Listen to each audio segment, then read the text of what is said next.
Fungsi kebudayaan. Kebudayaan memiliki peran yang sangat penting dalam kehidupan manusia. Sebagai pencipta kebudayaan, manusia berfungsi sebagai penghubung antara dirinya dengan alam dan sesama manusia. Kebudayaan tidak hanya berfungsi sebagai media perantara, tetapi juga memiliki fungsi yang lebih luas, yaitu untuk meningkatkan kualitas hidup manusia. Menurut Rafiq, kebudayaan berperan dalam menciptakan kehidupan yang lebih baik, nyaman, bahagia, aman, sejahtera, dan sentosa. Dengan demikian, kebudayaan berfungsi untuk menjaga kelangsungan hidup manusia dan menata tindakan serta perilaku individu dalam masyarakat.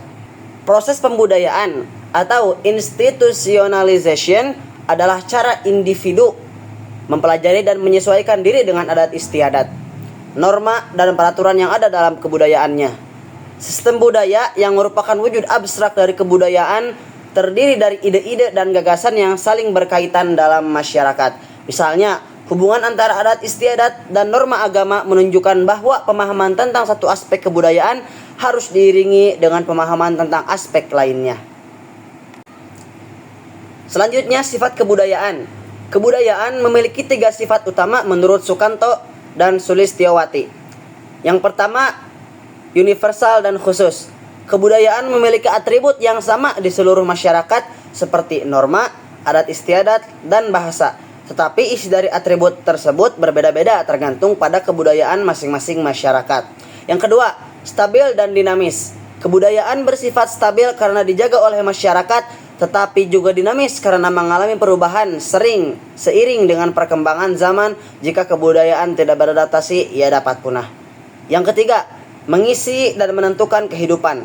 Kebudayaan tidak hanya mengisi kehidupan manusia, tetapi juga menentukan arah dan cara hidup masyarakat. Dalam era modern, misalnya kebudayaan sangat dipengaruhi oleh teknologi dan internet. Selanjutnya ada teori pembentukan kebudayaan. Yang pertama, teori difusi kebudayaan. Proses penyebaran unsur-unsur kebudayaan dari satu individu atau masyarakat ke individu atau masyarakat lain. Difusi dapat terjadi melalui migrasi, perdagangan, atau interaksi antar kelompok. Bentuk difusi meliputi hubungan simbiotik, yaitu kebudayaan masing-masing kelompok tidak berubah. Yang kedua, penetration pasifik, pemasukan unsur kebudayaan asing secara damai. Yang terakhir, penetration violence, pemasukan unsur kebudayaan asing melalui kekerasan. Yang kedua, teori asimilasi, proses sosial di mana kelompok-kelompok manusia yang berbeda kebudayaannya berinteraksi dan berusaha mengurangi perbedaan.